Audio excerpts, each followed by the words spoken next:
আসসালামু আলাইকুম। আমি গতকালকের টিউটোরিয়াল ক্লাসে আপনাদেরকে দেখিয়েছিলাম আধুনিক পদ্ধতিতে হিসাব সমীকরণের ভিত্তিতে হিসাবের শ্রেণীবিভাগ। তো আজকে আপনাদেরকে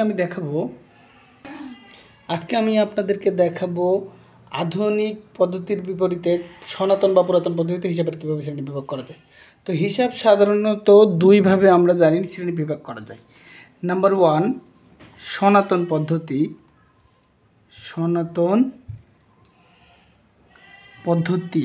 নাম্বার 2 আধুনিক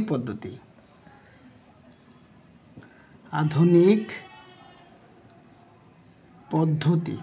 গতকাল আমি যে পদ্ধতিটা আপনাদেরকে দেখিয়েছিলাম সেটা হলো আধুনিক পদ্ধতি, এর অপর নাম হলো সমীকরণ।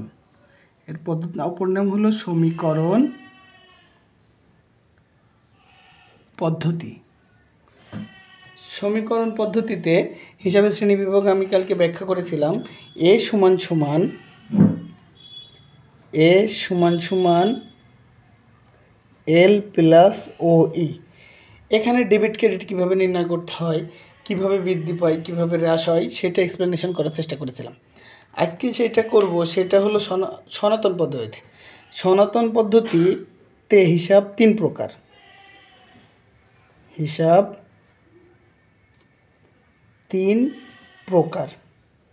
এটা হলো সনাতন পদ্ধতিতে হিসাব তিন প্রকার। নাম্বার 1 ব্যক্তিবাচক হিসাব।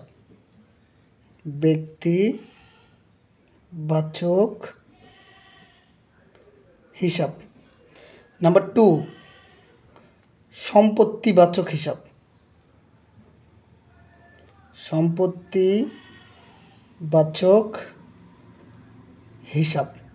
নাম্বার 3 নামিক হিসাব।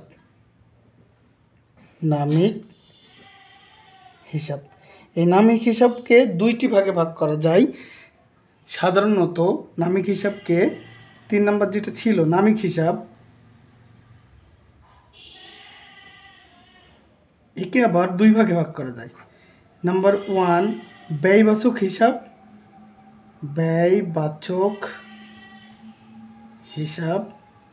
নাম্বার 2 আয়বাচক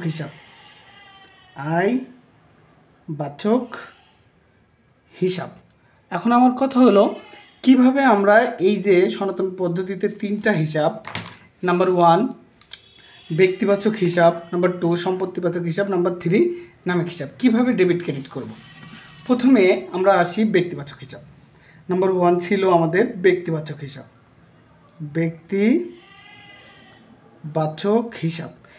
এই ব্যক্তিবাচক হিসাবে গ্রহীতা প্রথমে যেটা ছিল সেটা হলো ব্যক্তিবাচক হিসাবে যে গ্রহণ করবে গ্রহীতা ডেবিট, যে দেবে যে কোনো কিছুই দিতে পারে, টাকা হোক বা নগদ টাকাটাই হোক, দাতা অলওয়েজ ক্রেডিট হবে, তার মানে গ্রহীতা ডেবিট, দাতা ক্রেডিট। নাম্বার 2 যেটা ছিল সেটা হলো সম্পত্তিবাচক হিসাবে যে সম্পদ প্রতিষ্ঠানে আসলে ডেবিট, তার অর্থ আমরা বলতে পারি যা আসে ডেবিট, যা চলে যায় ক্রেডিট। নাম্বার 3 নামিক হিসাবে আমরা যেটা পেয়ে থাকি ব্যয় ক্ষতি debit, I love you credit. মানে মনে রাখার জন্য অনেক সময় মনে থাকে না। আমার অনেক স্টুডেন্ট বলে স্যার আই লাভ ক্রেডিট, তো মজা করে বলতে হয়ে গেছে আই লাভ ইউ ক্রেডিট। আসলে আই লাভ ইউ না, ওইটা হলো আই লাভ ক্রেডিট। মানে যদি ব্যবসা প্রতিষ্ঠানের ব্যয় হয় অথবা ক্ষতি হয় নামিক হিসাবের ক্ষেত্রে সেটা ডেবিট হবে, এবং যদি আয় হয় অথবা লাভ হয়, ইউটা অপশনাল, তাহলে ক্রেডিট হবে। এই ছিল সনাতন পদ্ধতিতে কিভাবে আমরা ডেবিট ক্রেডিট নির্ণয় করব। তো এক নজরে আমরা রিভিউটা করতে পারি এরকম। ঠিক প্রথমে হিসাবের শ্রেণীবিভাগ, হিসাবকে দুই ভাগে ভাগ করা হয়। একটা হলো সনাতন পদ্ধতি আর একটা আধুনিক পদ্ধতি বা সমীকরণ পদ্ধতি। গত ক্লাসে আমি আপনাদেরকে দেখিয়েছি এই সমান এল প্লাস ওই। তারপরে যেটা গেল সেটা হলো ব্যক্তিবাচক হিসাব। তারপরে ছিল ব্যক্তিবাচক হিসাবে আমি দেখিয়েছি সনাতন পদ্ধতিতে হিসাবকে ভাগ করা হয়েছে 3 ভাগে: ব্যক্তিবাচক হিসাব, সম্পত্তিবাচক হিসাব, নামিক হিসাব আমি আগে দেখিয়েছি 2 প্রকার। এটা হলো ব্যয়বাচক হিসাব, এটা হলো আয়বাচক হিসাব। পরের পেজে যেটা আমি এক্সপ্লেনেশন করার চেষ্টা করেছি সেটা হলো ব্যক্তিবাচক হিসাবে কিভাবে আমরা ডেবিট ক্রেডিট নির্ণয় করব।